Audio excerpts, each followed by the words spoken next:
أشهد أن لا إله إلا الله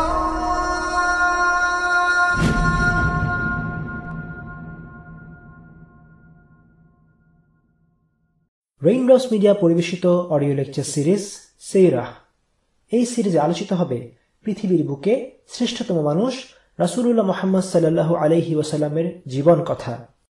ইন্নাল হামদালিল্লাহ ওয়াসসালাতু ওয়াসসালামু আলা রাসূলিল্লাহ ওয়া আলা আলিহি ওয়া আসহাবিহি ওয়া সাল্লামা তাসলিমান কাসীরান মাজিদান ইলা ইয়াউমিদ্দিন, আম্মা বা'দ।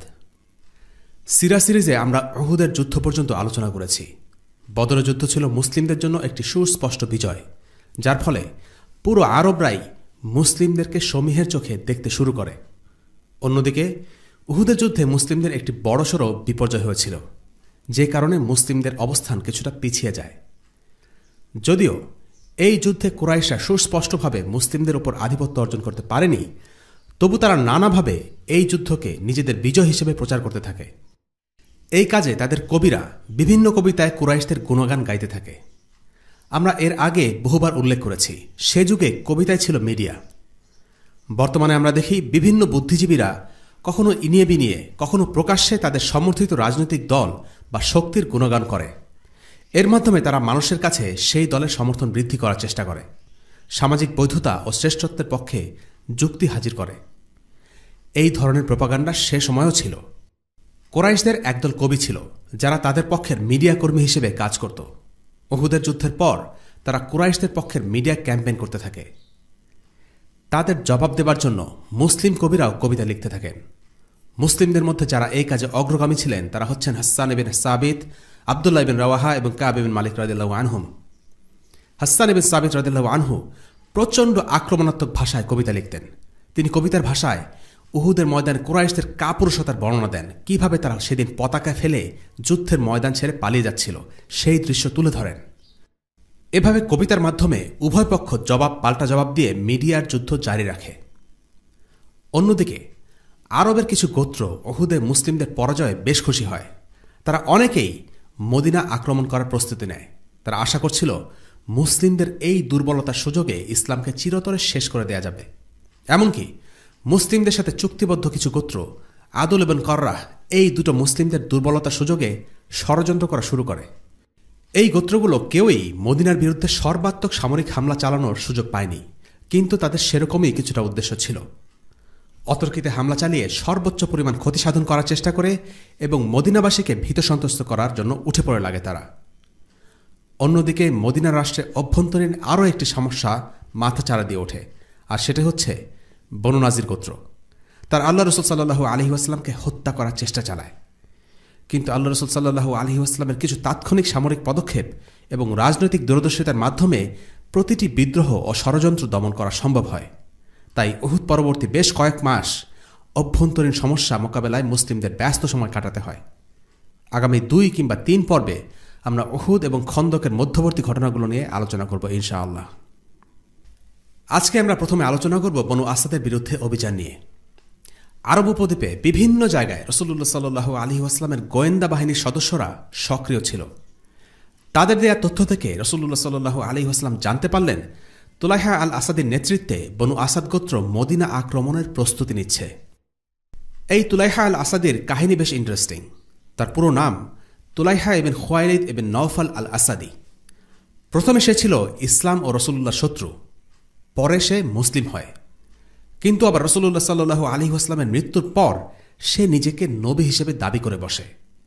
এরপর সে আবার মন পরিবর্তন করে এবং মুসলিম হয়ে যায়। সবশেষে সে একজন মুজাহিদ হিসেবেই মৃত্যুবরণ করে। তুলাইহার পরিকল্পনা ছিল মদিনায় সর্বাত্মক সামরিক হামলা চালানোর।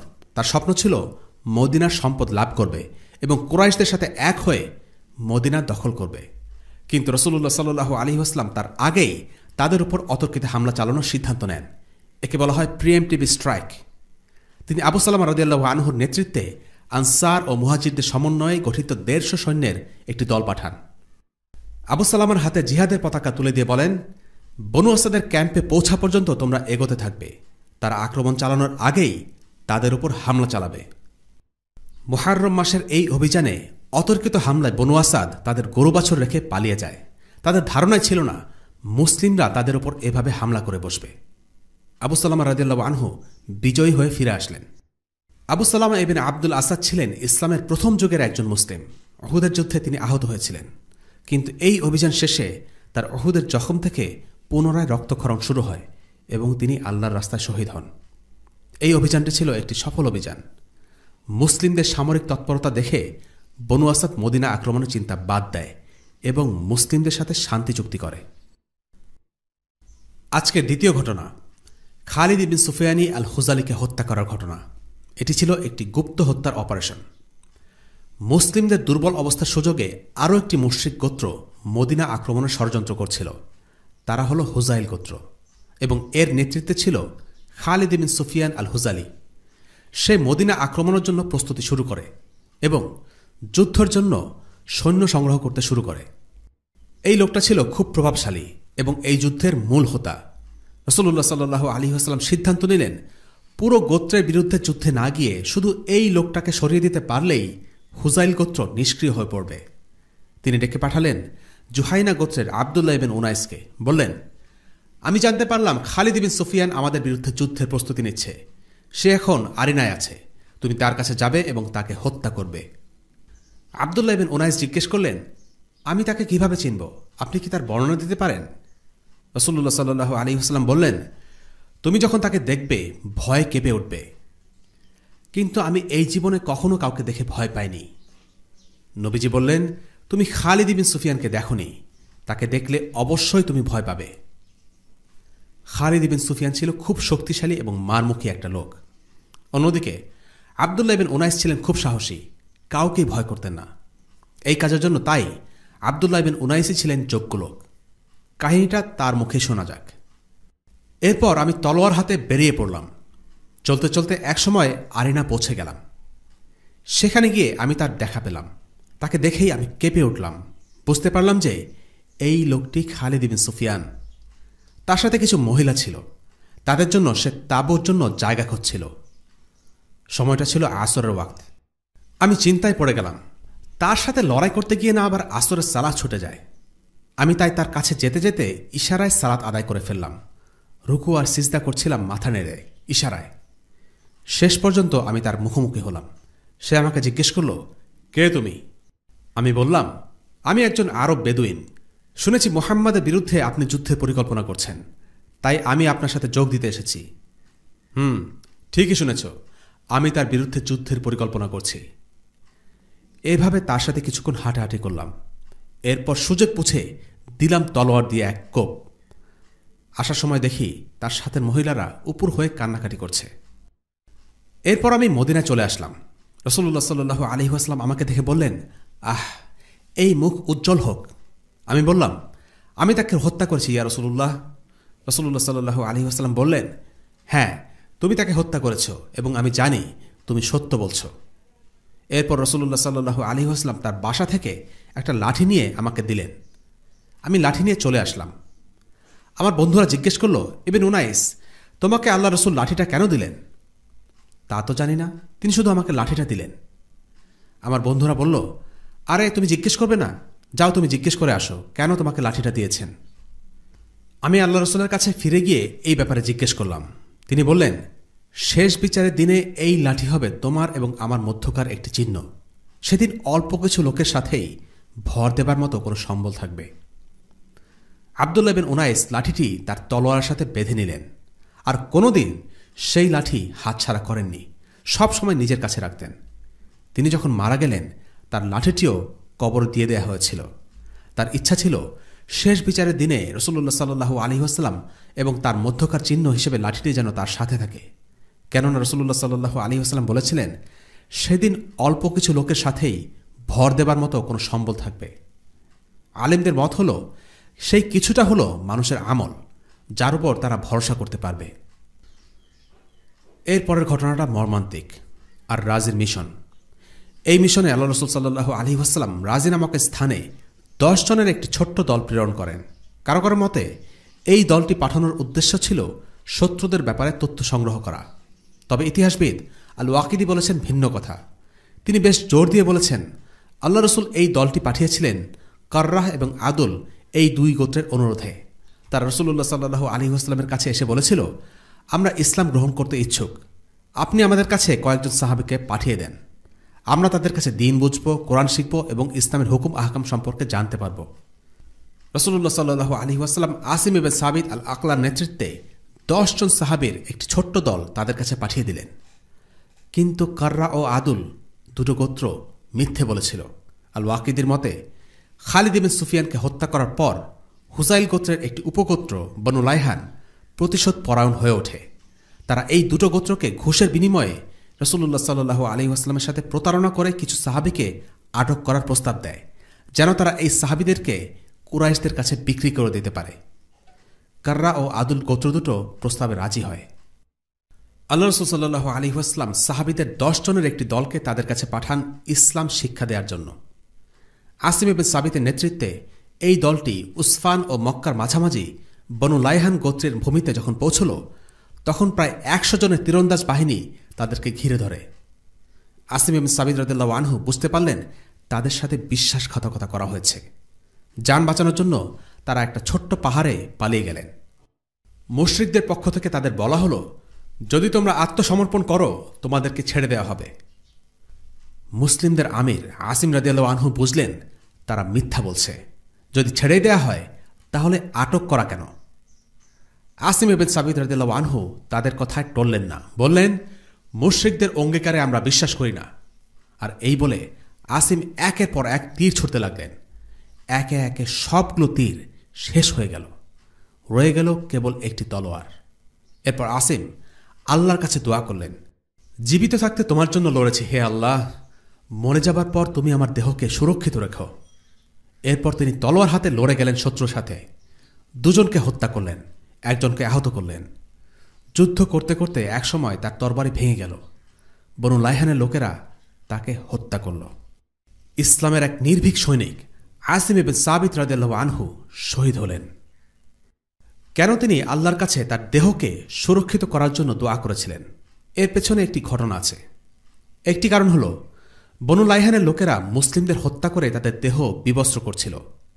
দ্বিতীয় কারণ হল, আসিমের প্রতি সেই গোত্রের এক মহিলা সুলাকা বিনতে সাআদের তীব্র বিদ্বেষ ছিল, কারণ তার 2 ছেলেকে আসিম ইতপূর্বে একটি যুদ্ধে হত্যা করেছিলেন।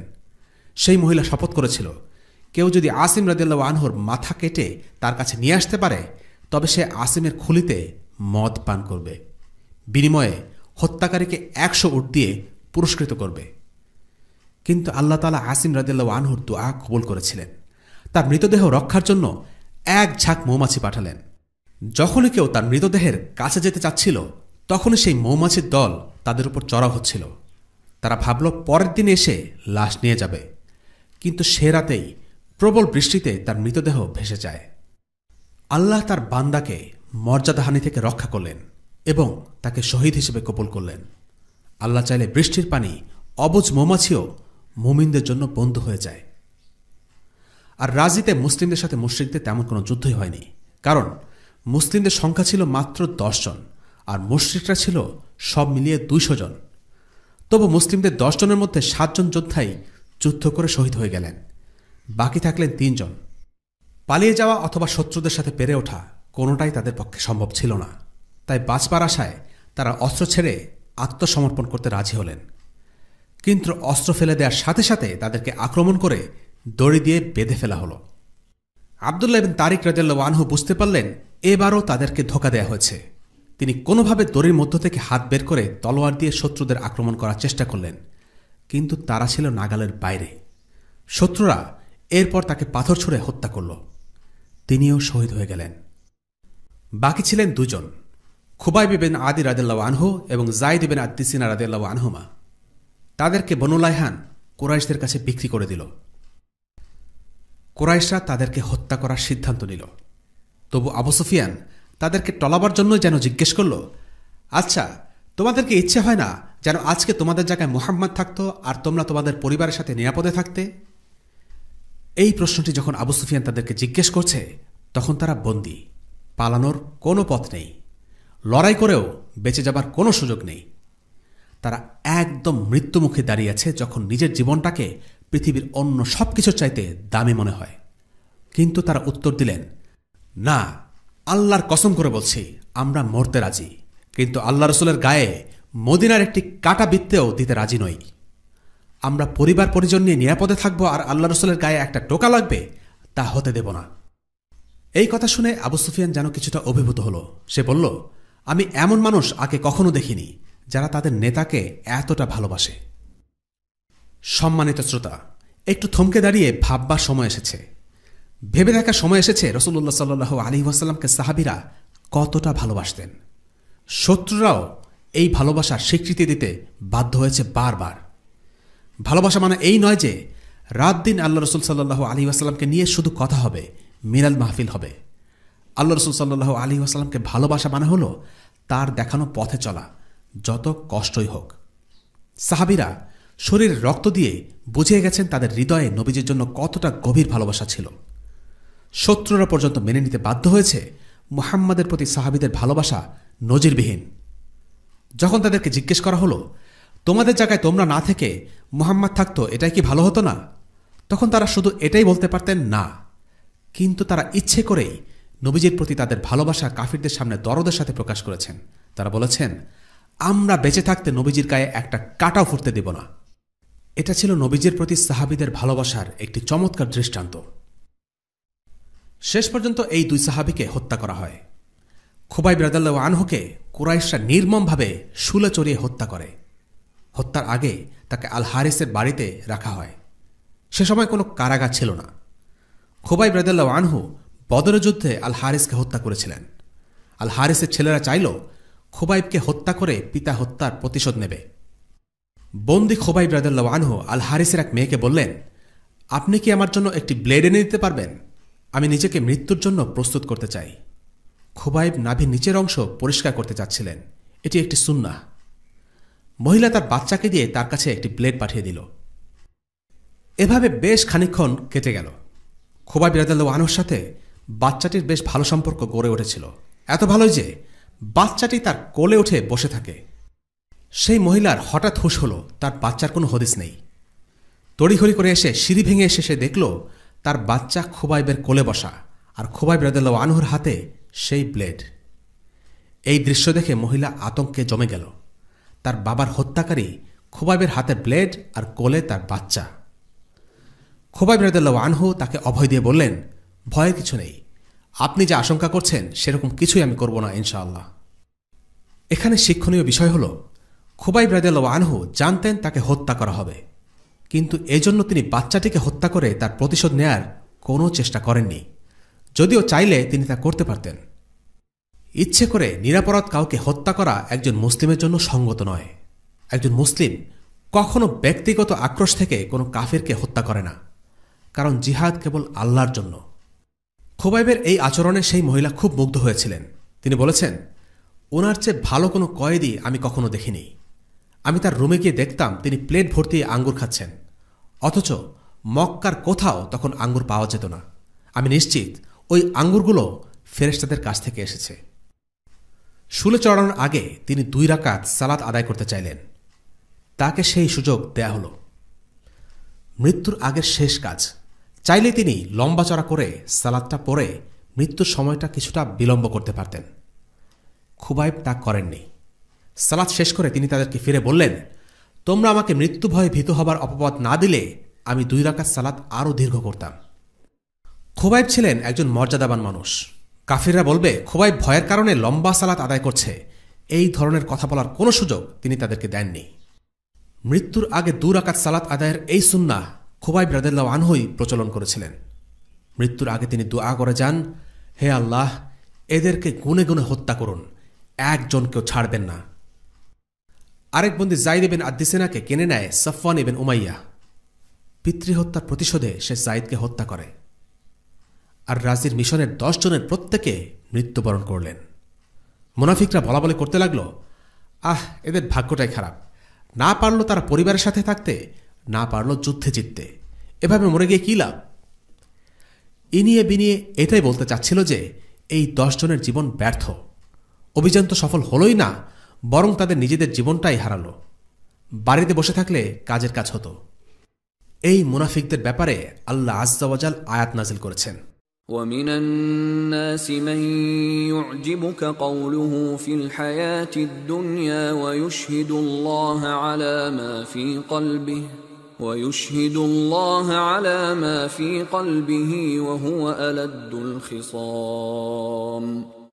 এবং মানুষের মধ্যে যারা পার্থিব জীবনের কথাবার্তায় আপনাকে মোহিত করে এবং তার অন্তরে যা আছে সে সম্পর্কে আল্লাহ সাক্ষী রাখে, মূলত সে আপনার কঠোর বিরোধী। সূরা বাকারা আয়াত 204। আর সেই 10 জনের প্রশংসায় আল্লাহ বললেন, ومن الناس من يشري نفسه ابتغاء مرضات الله والله رؤوف بالعباد। আর অনেকেই রয়েছে যারা আল্লাহর সন্তুষ্টি লাভে নিজের জীবন সমর্পণ করে দেয় এবং আল্লাহ তার বান্দার প্রতি দয়াবান। সূরা আল বাকারা আয়াত 207। এই আয়াতগুলো এই ঘটনার প্রসঙ্গে নাজিল হয়। আল্লাহ এর মাধ্যমে মুসলিমদের শিক্ষা দিচ্ছেন, যুদ্ধে জয় পরাজয় আসল কথা নয়। আসল কথা হলো এই যে তারা আল্লাহর রাস্তায় নিজের জান বিক্রি করে দিয়েছিলেন, আর আল্লাহই তাদেরকে পুরস্কৃত করবেন। এরপরের ঘটনা বীরে মাওনার হত্যাকাণ্ড। ইসলামের ইতিহাসে সবচেয়ে দুঃখজনক ঘটনাগুলোর মধ্যে এটি হচ্ছে একটি। এই হৃদয় বিদারক ঘটনাটি ঘটেছিল বনু আমিরের গোত্রের হাতে।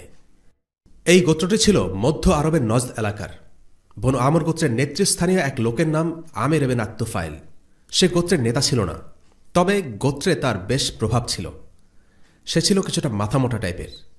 রাজনৈতিক প্রজ্ঞা বা কৌশল বলতে তার কিছুই ছিল না, বরং সে ছিল খুব অধ্যত্ত প্রকৃতির। যদিও তার তেমন কোনো যোগ্যতাই ছিল না, তবু সে স্বপ্ন দেখত সে সমগ্র আরবের রাজা হবে। মাথামোটা হলেও সেই লোকটা ঠিকই বুঝতে পেরেছিল যে আজ হোক কাল হোক রাসূলুল্লাহ সাল্লাল্লাহু আলাইহি ওয়াসাল্লাম একদিন না একদিন সমগ্র আরব জয় করবেন। এটা বুঝতে পেরে সে রাসূলুল্লাহ সাল্লাল্লাহু আলাইহি ওয়াসাল্লামকে একটা প্রস্তাব দিল। সে বলল, হে মুহাম্মদ, আমি আপনাকে 3টি প্রস্তাব দিচ্ছি।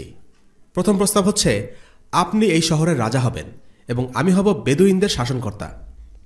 দ্বিতীয় প্রস্তাব, আপনি আমাকে আপনার মৃত্যুর পর খলিফা হিসেবে নির্বাচিত করে যাবেন। আর শেষ প্রস্তাব হচ্ছে, আমি বনু গাতাফানের 1000 পুরুষ আর 1000 নারী নিয়ে আপনার উপর হামলা করব। বলাই বাহুল্য, রাসূলুল্লাহ সাল্লাল্লাহু আলাইহি ওয়াসাল্লাম তার এই প্রস্তাবে কোনোই পাত্তা দেননি, একটা প্রস্তাবেও রাজি হননি। তবে এর সূত্র ধরে সে প্রতিশোধ নেবার জন্য অস্থির হয়ে ওঠে। পরবর্তীতে একদিন সেই বনু আমির গোত্রের প্রধান নেতা মুলাইব আল আসিন্না, যে আবু বারা নামে পরিচিত ছিল, সে রাসূলুল্লাহ সাল্লাল্লাহু আলাইহি ওয়াসাল্লামের কাছে উপহার নিয়ে আসে। সে বলল, আল্লাহ রসুল, আপনি যদি নজদ এলাকার লোকের মাঝে আপনার সাহাবীদের পাঠান, তাহলে আমার বিশ্বাস তারা ইসলাম গ্রহণ করবে। সে নিজে মুসলিম না হলেও ইসলামের প্রতি বেশ আন্তরিক এবং আগ্রহী ছিল। কিন্তু রাসূলুল্লাহ সাল্লাল্লাহু আলাইহি ওয়াসাল্লাম সাহাবীদের নজদে পাঠানোর ভরসা পেলেন না, কারণ 10 জন সাহাবীকে কিছুদিন আগেই প্রতারণা করে আর রাজিতে হত্যা করা হয়েছে। আবু বারা তখন সেই সাহাবীদের নিরাপত্তার প্রতিশ্রুতি দিলে রাসূলুল্লাহ সাল্লাল্লাহু আলাইহি ওয়াসাল্লাম রাজি হন। রাসূলুল্লাহ সাল্লাল্লাহু আলাইহি ওয়াসাল্লাম তখন 70 জন সাহাবী পাঠালেন। এদেরকে বলা হতো আল কুররা, অর্থাৎ কোরআন তিলাওয়াতকারী।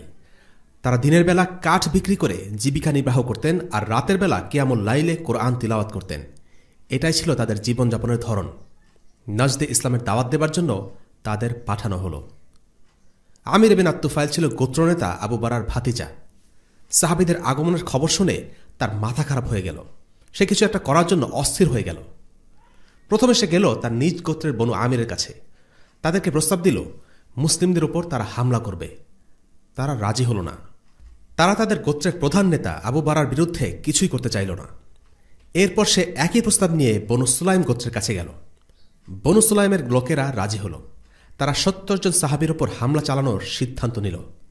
তারা 100-র উপরে তীরন্দাজ জোগাড় করে বীরে মাওনার জলাশয়ের কাছে সাহাবীদের উপর হামলা চালাল। সাহাবীরা নিজেদের রক্ষা করার জন্য অস্ত্র হাতে লড়াই করলেন। 70 জনের মধ্যে 1 জন ছাড়া সবাই শহীদ হয়ে গেলেন। শুধুমাত্র 1 জন কোরার জীবন বেঁচে গিয়েছিল। তিনি হলেন আমর বিন উমাইয়া আদ-দামরি। তারা তাকে বন্দী করলেও মুজার গোত্রের হওয়ায় তাকে ছেড়ে দেয়। আমির ইবনে আত-তুফাইলের মা শপথ করেছিল যে সে মুজার গোত্রের এক লোককে মুক্ত করবে, তাই মায়ের শপথ রক্ষার্থে তাকে ছেড়ে দেয়া হল। এই হত্যাকাণ্ডের খবর রাসূলুল্লাহ সাল্লাল্লাহু আলাইহি ওয়াসাল্লামের কাছে পৌঁছলে তিনি ভীষণ কষ্ট পান। সেই সমাজে 70 জন সাহাবীদের মৃত্যু সহজে মেনে নেবার মতো কোনো খবর ছিল না। তারা ছিলেন ইসলামের দায়ী, কিন্তু তাদের সাথে বিশ্বাসঘাতকতা করে নির্মমভাবে হত্যা করা হয়েছে। এই ৭০ জন সাহাবী যেন কেউ ছিলেন না। তারা কোরআন অধ্যয়ন করতেন, রাতের বেলা একসাথে বসে কোরআন নিয়ে পড়াশোনা করতেন, আর দিনের বেলা মসজিদে পানি নিয়ে আসতেন। কাঠ বিক্রি করে সেই টাকা আহলুস সুফফার জন্য ব্যয় করতেন। তারা ছিলেন সবাই খুব উঁচু পর্যায়ের সাহাবী। রাসূলুল্লাহ সাল্লাল্লাহু আলাইহি ওয়াসাল্লাম দোয়া কুনুত পড়া শুরু করলেন, যেটাকে আমরা কুনুত নাজিলা বলে জানি। দোয়া কুনুত পড়ার এটাই ছিল প্রথম ঘটনা। ফজর, জোহর, আসর, মাগরিব, ইশা সব ওয়াক্তের সলাতেই তিনি দোয়াটি পড়লেন। টানা কয়েক মাস ধরে প্রত্যেক সলাতে তিনি তাদের বিরুদ্ধে দোয়া করলেন। তিনি দোয়া করলেন সুলাইম গোত্রের বিভিন্ন উপগোত্র রাইল, জাকওয়ান এবং উসাইয়া গোত্রের বিরুদ্ধে। তারা এই মুসলিমদের সাথে প্রতারণা করেছিল এবং তাদেরকে ঠান্ডা মাথায় হত্যা করেছিল। রাসূলুল্লাহ সাল্লাল্লাহু আলাইহি ওয়াসাল্লামের দোয়ার ফল তারা পেয়েছিল। তাদের সেই ভয়ঙ্কর পরিণতি নিয়ে আলোচনা হবে ৬ষ্ঠ হিজরির আলোচনা ইনশাআল্লাহ। এখন এই ঘটনাগুলো থেকে কি কি শিক্ষা পাই, কয়েকটা পয়েন্ট আকারে আলোচনা করা যাক। ১ নম্বর শিক্ষা, জিহাদের অনেকগুলো কৌশল আছে। জিহাদ মানে সবসময় ঘোষণা দিয়ে পতাকা আর ব্যানার নিয়ে ময়দানে যুদ্ধ হবে এমনটা নয়। সময়, পরিস্থিতি, প্রযুক্তি, শক্তিমত্তা এ সবের উপর ভিত্তি করে যুদ্ধের কৌশলে পরিবর্তন আসতে পারে।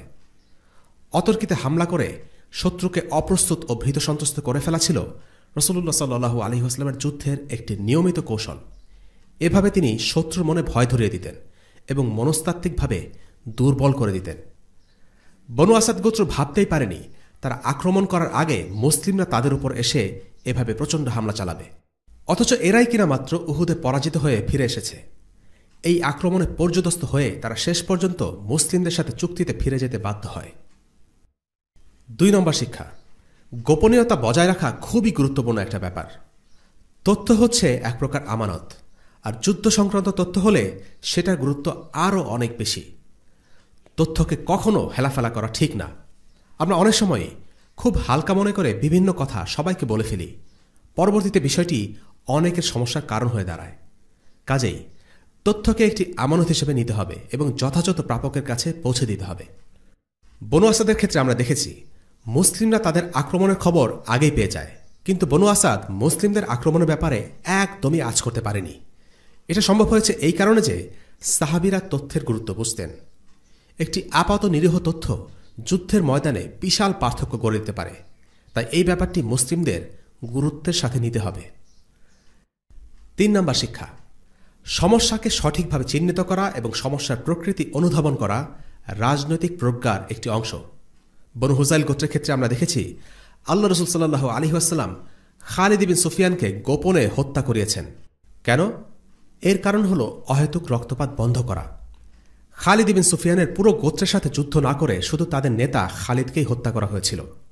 তার গোত্রের অন্য লোকেরা রাসূলুল্লাহ সাল্লাল্লাহু আলাইহি ওয়াসাল্লামের বিরুদ্ধে যুদ্ধ করতে তেমন আগ্রহী ছিল না, কিন্তু খালিদ বিন সুফিয়ান ছিল এতটাই শক্তিশালী আর এতটাই প্রভাবশালী ব্যক্তি যে তার কথায় বাকিরাও যুদ্ধ অংশ নিতে বাধ্য হতো। সে ছিল নাটের গুরু বলা যায়, যাবতীয় কলকাঠি সেই নাড়াচ্ছিল।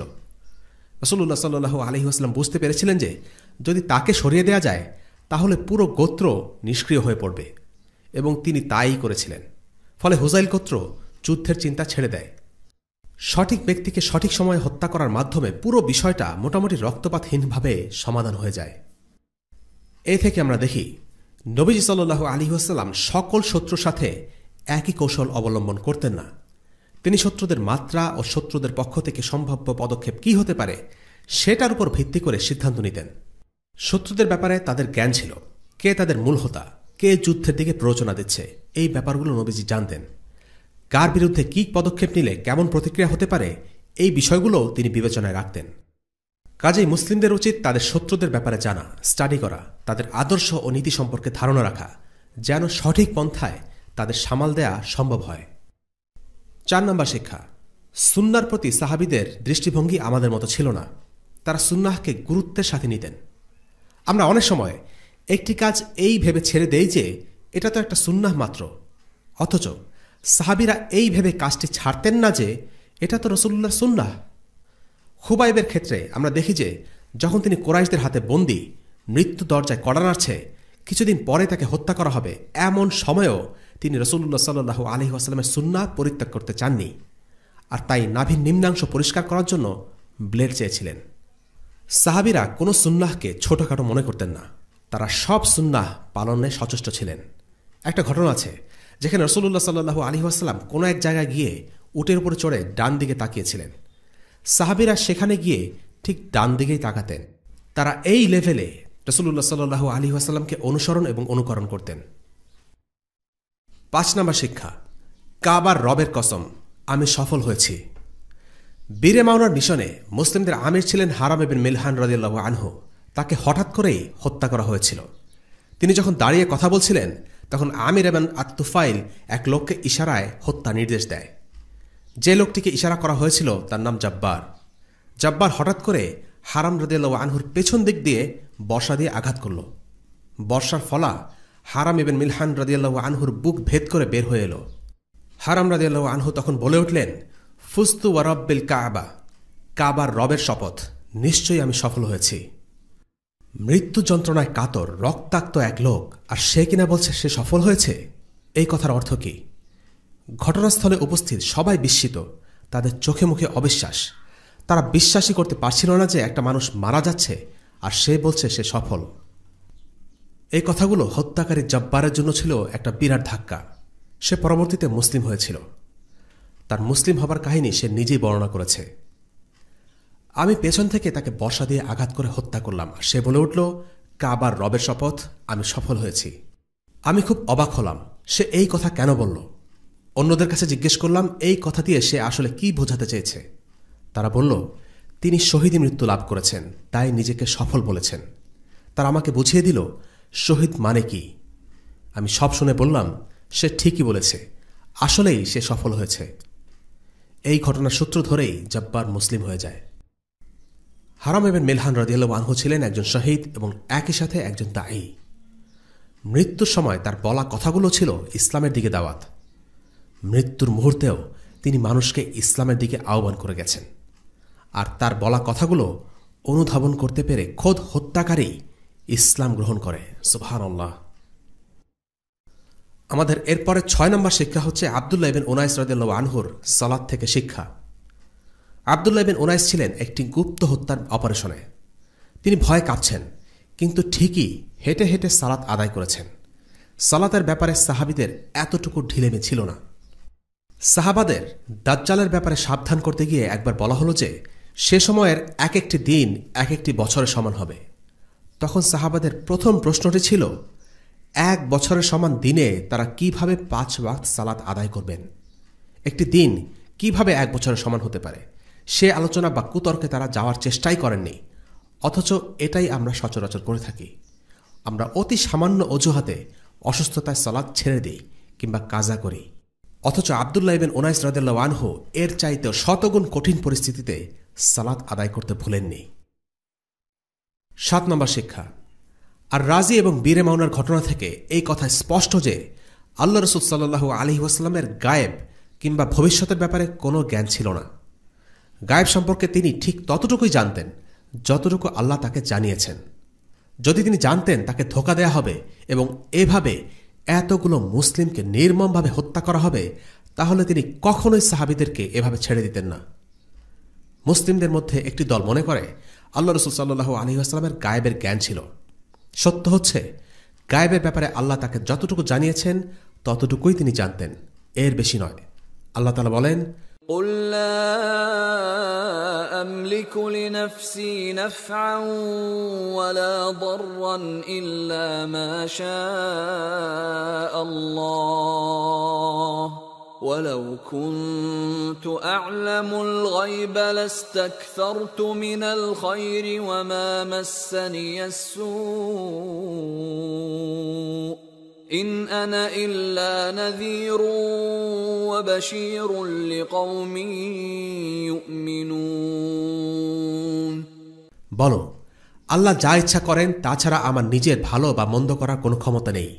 আমি যদি অদৃশ্যের খবর জানতাম তাহলে নিজের জন্য অনেক বেশি ফায়দা হাসিল করে নিতাম, আর কোনো প্রকার অকল্যাণই আমাকে স্পর্শ করত না। যারা ঈমান আনবে আমি সেই সম্প্রদায়ের প্রতি সতর্ককারী ও সুসংবাদদাতা ছাড়া অন্য কিছুই নই। সূরা আল আরাফ আয়াত 188। 8 নম্বর শিক্ষা। আর রাজি এবং বীরে মাওনার ঘটনা আল্লাহ রাসূল সাল্লাল্লাহু আলাইহি ওয়াসাল্লামের সিরাতে সবচেয়ে হৃদয় বিদারক ঘটনাগুলোর মধ্যে অন্যতম। আমরা প্রায় বলে থাকি আল্লাহ রসুল ও তার সাহাবীদেরকে আল্লাহ সাহায্য করেছেন, তাই তারা বিজয়ী হয়েছেন। এই কথার মাধ্যমে আমরা যেন বলতে চাই, আল্লাহ তাআলা শুধু তাদেরকে সাহায্য করেছেন, আমাদেরকে সাহায্য করবেন না। আমরা সব সময় পরাজিত হব, যেন সাহায্য কেবল তাদেরই প্রাপ্য, আর কারো নয়। এই কথার মাধ্যমে আল্লাহ রসুল ও সাহাবীদের ত্যাগ তিতিক্ষার যথার্থ কদর করা হয় না। ভাবটা এমন যেন আল্লাহ তাআলা ফেরেশতা পাঠিয়ে তাদেরকে জয়ী করেছেন, খুব সহজেই বিজয় অর্জন হয়েছে। কিন্তু বাস্তবতা হচ্ছে আল্লাহ রসুল সাল্লাল্লাহু আলাইহি ওয়াসাল্লাম ও তার সাহাবীদেরকেও কঠিন পরীক্ষার মধ্য দিয়েই যেতে হয়েছে। লক্ষ্য করুন, আর রাজি ও বীরে মাউনার মর্মান্তিক ঘটনা ঘটার পর আল্লাহ রসুল সাল্লাল্লাহু আলাইহি ওয়াসাল্লাম তাৎক্ষণিকভাবে তাদের বিরুদ্ধে কোনো ব্যবস্থা নিতে পারেননি। তিনি দিনের পর দিন, মাসের পর মাস কুনুতে নাজেলা পড়েছেন প্রত্যেক ওয়াক্ত সালাতে। এ থেকে বোঝা যায় যে তারা এক লাফে বিজয় অর্জন করেননি। তাদেরও এমন সময় পার হয়েছে যখন সামর্থ্যের অভাবে তারা শত্রুদের বিরুদ্ধে উপযুক্ত ব্যবস্থা নিতে পারছিলেন না। এমনটা আমরা মক্কায় দেখেছি সুদীর্ঘ 13টি বছর। আল্লাহ রসুল সাল্লাল্লাহু আলাইহি ওয়াসাল্লামের সামনে যখন আম্মারের বাবা ওর মাকে অত্যাচার করা হচ্ছিল, তখন তিনি তাদেরকে শুধু এতটুকুই বলেছেন, তোমরা সবর করো, তোমাদের জন্য জান্নাত অপেক্ষা করছে। আল্লাহ রসুলের জন্যও এটা ছিল একটা সবরের পরীক্ষা। সিরাতে এরকম অনেক ঘটনাই আমরা দেখি। আমরা বর্তমানে একটি দুর্বল ও নিপীড়িত অবস্থার মধ্য দিয়ে পার করছি। সাহাবীরাও পার করেছিলেন, কিন্তু তাদের সাথে আমাদের পার্থক্য হল এখানে যে তারা হাল ছেড়ে দেননি, যারা চেষ্টা করেছেন, আর আমরা চেষ্টা করার আগেই হাল ছেড়ে দেই। তাদের জীবনে আর রাজি আর বীরে মাউনার মতো ঘটনা ঘটেছিল। আমাদের সময়েও এমন ঘটনা ঘটে। কাজেই তাদের পরিস্থিতিকে খুব সহজ মনে করা এবং নিজেদের পরিস্থিতিকে কঠিন মনে করার কোনো অবকাশ নেই। 9 নম্বর শিক্ষা, বীরে মাউনার 70 জন সাহাবীদের মধ্যে কেবল একজন সাহাবীকে ছেড়ে দেওয়া হয়, আর তার নাম হচ্ছে আমর ইবনে উমাইয়া আদ-দামারি রাদিয়াল্লাহু আনহু, যা একটু আগেই আমরা উল্লেখ করেছি। আমর ইবনে উমাইয়ার চোখের সামনে তার অনেক মুসলিম ভাইকে হত্যা করা হয়েছিল, যে কারণে তিনি প্রতিশোধ নেবার জন্য প্রচণ্ড উদ্গ্রীব হয়ে ওঠেন। কিন্তু সেই মুহূর্তে তার কিছুই করার ছিল না, কারণ তিনি ছিলেন একা একজন ব্যক্তি। তাকে ছেড়ে দেওয়া হলে তিনি মদিনায় চলে আসেন। মদিনায় আসার পথে তিনি বনু আমির গোত্রের 2 জন লোককে দেখতে পেলেন। এই বনু আমির গোত্র হল সেই গোত্র যারা একটু আগে বীরে মাউনায় এতগুলো মুসলিমকে হত্যা করেছে। তাই আমর ইবনে উমাইয়া প্রতিশোধ নেবার জন্য এই 2 জনকে একাই মেরে ফেলেন। তার দৃষ্টিকোণ থেকে তার কাজটি ঠিকই ছিল, কারণ তারা ছিল শত্রু গোত্রের সদস্য এবং মুসলিমদের সাথে সেই গোত্রের কোনো চুক্তি ছিল না। কিন্তু তিনি জানতেন না এই 2টি লোক আল্লাহ রসুল সাল্লাল্লাহু আলাইহি ওয়াসাল্লামের কাছ থেকে একটু আগেই নিরাপত্তা প্রাপ্ত হয়েছে, তাই তিনি তাদেরকে ঘুমন্ত অবস্থায় মেরে ফেলেন। কিন্তু মদিনায় এসে তিনি জানতে পারলেন এই 2 জনকে হত্যা করা তার ঠিক হয়নি, কারণ তাদেরকে নবীজি সাল্লাল্লাহু আলাইহি ওয়াসাল্লাম আমান অথবা নিরাপত্তা দিয়েছেন। খবর শুনে নবীজি সাল্লাল্লাহু আলাইহি ওয়াসাল্লাম বললেন, তুমি এমন 2 জনকে হত্যা করেছ যাদের জন্য আমাকে রক্তপণ দিতে হবে। পরবর্তীতে নবীজি সাল্লাল্লাহু আলাইহি ওয়াসাল্লাম এই 2 জনের রক্তপণ আদায় করেছিলেন, কারণ এই 2 জন ছিল নিরাপত্তাপ্রাপ্ত। এই ঘটনা থেকে আমরা দেখি চুক্তি রক্ষার বিষয়টি ইসলামে খুবই গুরুত্বপূর্ণ। চুক্তি কোনো মুসলিমের সাথে হোক বা কাফিরের সাথে। আল্লাহ রসুল সাল্লাল্লাহু আলাইহি ওয়াসাল্লাম ওয়াদা করেছিলেন, এবং যেহেতু একজন মুসলিম ভুল করে তাদেরকে হত্যা করে ফেলেছে, তাই তিনি তাদের জন্য রক্তপণ আদায় করলেন। 10 নম্বর শিক্ষা, আর রাজি এবং বীরে মাউনার হত্যাকাণ্ড থেকে সবচেয়ে বড় শিক্ষা হল কষ্ট ছাড়া বিজয় আসে না। উহুদের পরাজয়, এরপর চারপাশে বিভিন্ন গোত্রের মাথা চাড়া দিয়ে ওঠা, আচমকা হামলা পরিকল্পনা, বিশ্বাসঘাতকতা এবং অনেকগুলো মুসলিমের প্রাণ ঝরে যাওয়া, এগুলোর কিছুই সাহাবীদের দমাতে পারেনি।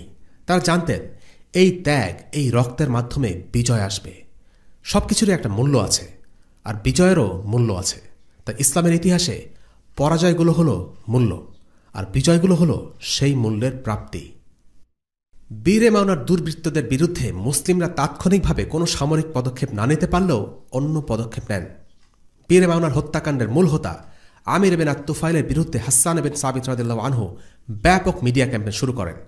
তিনি বীরে মাউনার বিশ্বাসঘাতকদের বিরুদ্ধে একের পর এক কবিতা লিখতে থাকেন। কবিতার মাধ্যমে বনু আমর গোত্রের নেতা আবু বারার ছেলে রাবিয়াকে খেপিয়ে তোলেন, যেন সে তার চাচাতো ভাই আমির ইবনে আত-তুফাইলের উপর প্রতিশোধ নেয়।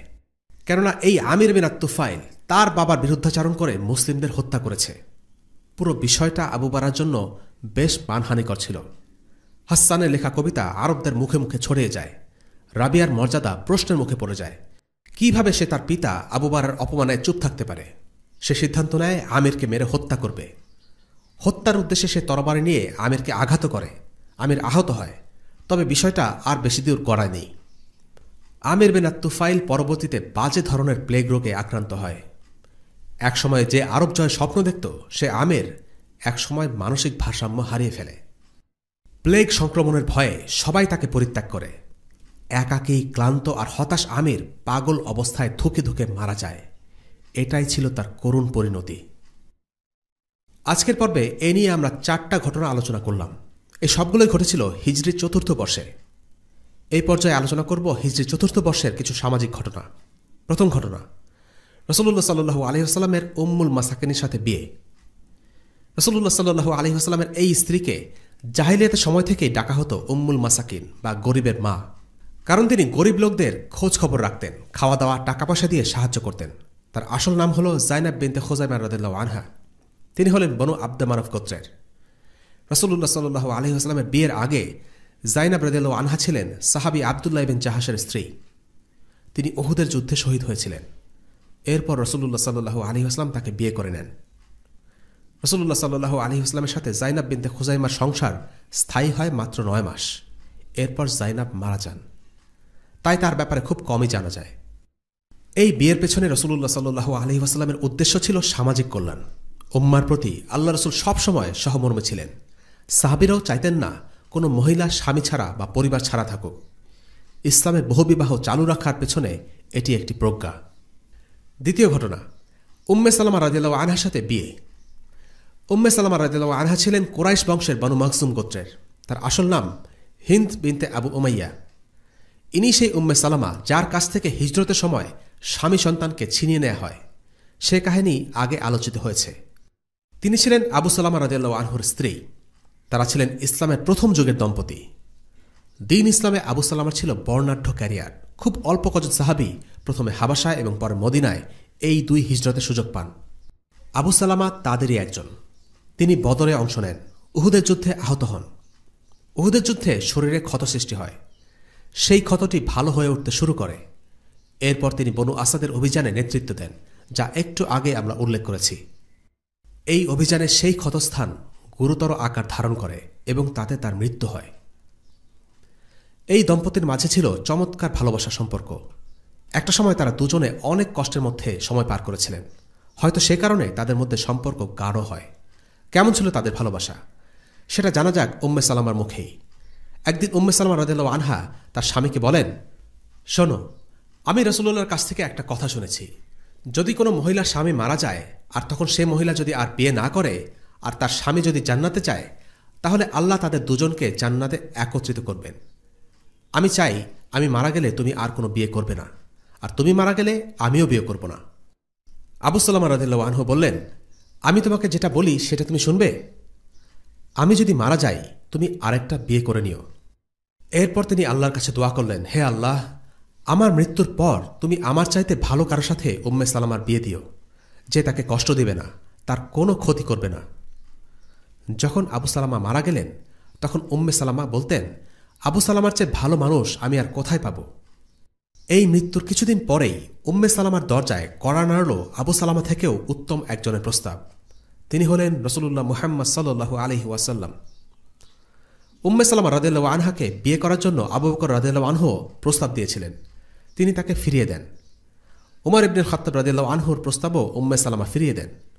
রাসূলুল্লাহ সাল্লাল্লাহু আলাইহি ওয়াসাল্লামের প্রস্তাবে তিনি খুশি মনে রাজি হলেন, কিন্তু বললেন, খুবই উত্তম প্রস্তাব, কিন্তু আমার মধ্যে অনেক ঈর্ষা কাজ করে। তাছাড়া আমার ছোট ছোট সন্তান আছে, আর আমার অভিভাবকদের কেউ তো উপস্থিত নেই। একটি বর্ণনায় এসেছে তিনি বলেছেন, আমার বয়স অনেক বেশি। উম্মে সালামা নিজের ব্যক্তিত্ব ও অবস্থা সম্পর্কে রাসূলুল্লাহ সাল্লাল্লাহু আলাইহি ওয়াসাল্লামকে ধারণা দিতে চাইছিলেন।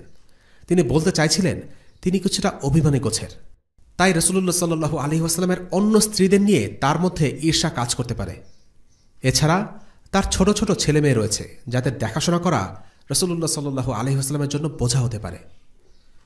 নবীজি সাল্লাল্লাহু আলাইহি ওয়াসাল্লাম সব শুনে বললেন, তুমি বলেছ তোমার ছেলে মেয়ে রয়েছে, আল্লাহই তাদের দেখাশোনা করবেন।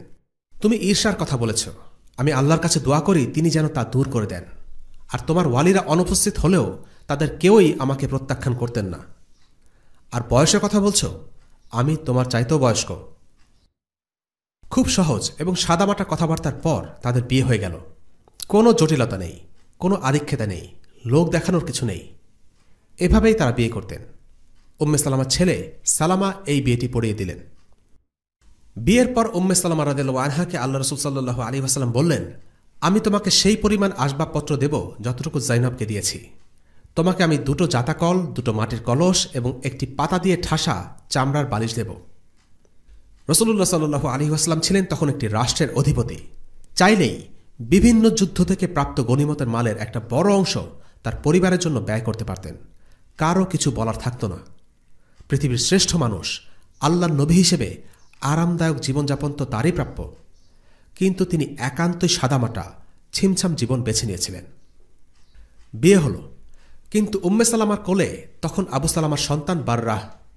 তার নাম পরে বদলে রাখা হয় জাইনাব। বাররাহ তখন দুধের শিশু, তাই নববধূর সাথে রাসূলুল্লাহ সাল্লাল্লাহু আলাইহি ওয়াসাল্লাম একান্তে সময় কাটাতে পারছিলেন না। যখনই নবীজি সাল্লাল্লাহু আলাইহি ওয়াসাল্লাম উম্মে সালামার কাছে যেতেন, দেখা যেত উম্মে সালামা তার কন্যা সন্তানকে কোলে নিয়ে দুধ খাওয়াচ্ছেন। রাসূলুল্লাহ ছিলেন লাজুক প্রকৃতির, মুখ ফুটে বিষয়টা বলতেও পারছিলেন না। বিষয়টি খেয়াল করলেন তারই সাহাবী আম্মার ইবনে ইয়াসির। আম্মার ছিলেন উম্মে সালামার দুধ ভাই। তিনি বোনের কাছ থেকে বাররাহকে নিয়ে অন্য এক মহিলার কাছে রেখে আসলেন, যেন রাসূলুল্লাহ সাল্লাল্লাহু আলাইহি ওয়াসাল্লাম তার স্ত্রীর সাথে সময় কাটাতে পারেন। সেদিন নবীজি সাল্লাল্লাহু আলাইহি ওয়াসাল্লাম উম্মে সালামার কাছে আসলেন। এসে দেখলেন বাররাহ সেখানে নেই। জিজ্ঞেস করলেন সে কোথায়। তাকে বলা হলো আম্মার তাকে নিয়ে গেছেন। সেদিন সন্ধ্যায় নবীজি সাল্লাল্লাহু আলাইহি ওয়াসাল্লাম উম্মে সালামার কাছে আসলেন এবং রাতে থাকলেন। ঘটনাটা খুব ছোট, কিন্তু এখানেও শিক্ষণীয় বিষয় আছে। তা হচ্ছে, রাসূলুল্লাহ যেমন করে সাহাবীদের দিকে খেয়াল রাখতেন, সাহাবীরাও রাসূলুল্লাহ সাল্লাল্লাহু আলাইহি ওয়াসাল্লামের সুবিধা অসুবিধার দিকে খুব করে লক্ষ্য রাখতেন। এরপর নবীজি সাল্লাল্লাহু আলাইহি ওয়াসাল্লাম উম্মে সালামার সাথে 3 দিন কাটালেন। তিনি বলেছেন, যদি নতুন স্ত্রী কুমারী হয় তাহলে 7 দিন, আর যদি তালাকপ্রাপ্তা বা বিধবা হয় তাহলে 3 দিন। অর্থাৎ কেউ যদি একের অধিক বিয়ে করে, তাহলে নতুন স্ত্রী যদি কুমারী হয় তাহলে তার সাথে প্রথমে 7 দিন কাটাবে, আর বিধবা হলে 3 দিন। এরপর থেকে সব স্ত্রীর সাথে পালা করে সমান সময় দিতে হবে। উম্মে সালামা ছিলেন একজন বুদ্ধিমতী নারী। তার বুদ্ধিমত্তার ছাপ পাওয়া যায় হুদায়বিয়া সন্ধির সময়। তিনি রাসূলুল্লাহ সাল্লাল্লাহু আলাইহি ওয়াসাল্লাম থেকে বর্ণনা করেছেন প্রায় 388টি হাদিস। এগুলোর অনেকগুলোই নবীজি সাল্লাল্লাহু আলাইহি ওয়াসাল্লামের একান্ত ব্যক্তিগত জীবনের টুকিটাকি ঘটনা, যেগুলো পুরুষ সাহাবীদের জানার কোনো সুযোগ ছিল না। এই বিয়ে ছিল স্বামীহারা উম্মে সালামার জন্য একটা আশ্রয়স্থল। এই বিয়ের মাধ্যমে রাসূলুল্লাহ সাল্লাল্লাহু আলাইহি ওয়াসাল্লাম শিক্ষা দিচ্ছেন যেন আমরা আমাদের শহীদ ভাইদের পরিবারদের ভুলে না যাই, তাদের দেখাশোনা করি এবং দায়িত্ব নেই। তৃতীয় ঘটনা, হাসান রাদিয়াল্লাহু আনহুর জন্ম। একই বছর অর্থাৎ 4র্থ হিজরিতে জন্মগ্রহণ করেন রাসূলুল্লাহ সাল্লাল্লাহু আলাইহি ওয়াসাল্লামের নাতি হাসান ইবনে আবি তালিব রাদিয়াল্লাহু আনহু। ইমাম নববীর মতে তিনি জন্ম নেন 4র্থ হিজরির শাবান মাসের 5 তারিখে। এই খুশির খবরটি আলী রাদিয়াল্লাহু আনহু নবীজির কাছে নিয়ে গেলেন। নবীজি জানতে চাইলেন তার সন্তানের নাম কি রাখা হয়েছে। আলী রাদিয়াল্লাহু আনহু বললেন হার্ব। হার্ব অর্থ যুদ্ধ। রাসূলুল্লাহ সাল্লাল্লাহু আলাইহি ওয়াসাল্লাম বললেন, না, সে হাসান। নামের অর্থে কাঠিন্য থাকা আল্লাহ রাসূল সাল্লাল্লাহু আলাইহি ওয়াসাল্লাম পছন্দ করতেন না। হাসানের জন্মে রাসূলুল্লাহ সাল্লাল্লাহু আলাইহি ওয়াসাল্লাম খুবই খুশি হন। তিনি নানা হয়েছেন। তিনি হাসানকে কোলে তুলে চুমু খেলেন। এরপর তার কানে আজান দিলেন। মেয়ে ফাতিমা রাদিয়াল্লাহু আনহাকে বললেন সন্তানের মাথা মুড়িয়ে দিতে। এরপর মুড়ানো চুলের ওজনে সমপরিমাণ রূপা সাদাকা করে দিতে। জন্মের 7ম দিনে নবীজি সাল্লাল্লাহু আলাইহি ওয়াসাল্লাম তার নাতির জন্য 2টো ভেড়া কোরবানি করে আকিকা সম্পন্ন করলেন। চতুর্থ ঘটনা, যায়েদ বিন সাবিত রাদিয়াল্লাহু আনহুর ভাষা শিক্ষা। একই বছরের ঘটনা, রাসূলুল্লাহ সাল্লাল্লাহু আলাইহি ওয়াসাল্লাম যায়েদ বিন সাবিত রাদিয়াল্লাহু আনহুকে ডেকে বললেন, যায়েদ, তুমি হিব্রু শিখে ফেলো। আমি ইহুদিদের ঠিক বিশ্বাস করতে পারছি না। রাসূলুল্লাহ সাল্লাল্লাহু আলাইহি ওয়াসাল্লাম যেসব চিঠি পেতেন অথবা কারো কাছে লিখে পাঠাতেন, সেগুলো ইহুদিরা তাকে পড়ে শোনাত, কারণ তাদের পড়াশোনা ছিল। এই গুরুত্বপূর্ণ পদের জন্য রাসূলুল্লাহ সাল্লাল্লাহু আলাইহি ওয়াসাল্লাম একজন বিশ্বস্ত মুসলিমকে নিয়োগ দিতে চাইলেন, কারণ ইহুদিদের উপর থেকে তিনি ক্রমেই আস্থা হারিয়ে ফেলেছিলেন। রাসূলুল্লাহর কথায় অনুপ্রাণিত হয়ে যায়েদ রাদিয়াল্লাহু আনহু মাত্র 15 দিনে হিব্রু ভাষা রীতিমতো রপ্ত করে ফেললেন। যায়েদ হলেন সেই সাহাবীদের একজন যিনি রাসূলুল্লাহ সাল্লাল্লাহু আলাইহি ওয়াসাল্লামের জীবদ্দশাতেই পুরো কোরআন হিফজ করেছিলেন। তিনি ছিলেন কাতিবুল ওয়াহি, অর্থাৎ ওয়াহির লেখক। আবু বকর রাদিয়াল্লাহু আনহুর খিলাফতকালে পুরো কোরআন তিনি একাই লিখিত আকারে লিপিবদ্ধ করেন। উসমান রাদিয়াল্লাহু আনহুর সময় যখন কোরআনের কপি তৈরি করা হয়েছিল সেই কাজটির সাথেও তিনি যুক্ত ছিলেন। আমরা সিরাত থেকে বারবার দেখি সাহাবীরা রাসূলুল্লাহ সাল্লাল্লাহু আলাইহি ওয়াসাল্লামের যে কোনো আদেশে খুব আগ্রহের সাথে ঝাঁপিয়ে পড়তেন। আরবি ভাষা শিখতে আগ্রহী ভাইবোনদের জন্য নিঃসন্দেহে এই ঘটনা একটা বড় অনুপ্রেরণা। কোনো কাজে পদক্ষেপ নিতে বছরের পর বছর সময় লাগিয়ে দেওয়া উচিত নয়। মুসলিমদের জন্য আরবি ভাষা শেখা অনেক জরুরি। আরবি ভাষা থেকে দূরত্বের কারণে ইসলাম থেকেও মানুষের দূরত্ব সৃষ্টি হয়েছে, কারণ ইসলামী শরিয়ার মূল দুটি উৎস কোরআন এবং হাদিস দুটোই আরবি। আরবি না জানলে এগুলো থেকে উপকৃত হওয়া কঠিন। যদি যায়েদ রাদিয়াল্লাহু আনহু একটি বিদেশি ভাষা মাত্র 15 দিনের মাথায় শিখে ফেলতে পারেন, তাহলে সেই ভাষা শেখার ব্যাপারে আমাদের কি অজুহাত থাকতে পারে যেই ভাষা মুসলিমদের জন্য অতি প্রয়োজনীয়? আজকের পর্ব এখানেই শেষ। আগামী পর্বে আমরা বনু নাজিরের যুদ্ধ এবং আরও কিছু অভিযান নিয়ে আলোচনা করব ইনশাআল্লাহ। ওয়াসাল্লাল্লাহু আলা সাইয়্যিদিনা মুহাম্মদ ওয়া আলা আলিহি ওয়া আসহাবিহি ওয়া সাল্লাম। আলহামদুলিল্লাহি রাব্বিল আলামিন। আসসালামু আলাইকুম ওয়া রাহমাতুল্লাহি ওয়া বারাকাতুহু। রেইনড্রপস মিডিয়ার অন্যান্য প্রজেক্ট সম্পর্কে জানতে ভিজিট করুন www.raindropsmedia.org অথবা ফেসবুক পেজ www.facebook.com/raindropsmedia অথবা ইউটিউব চ্যানেল www.youtube.com/raindropsmediaorg2015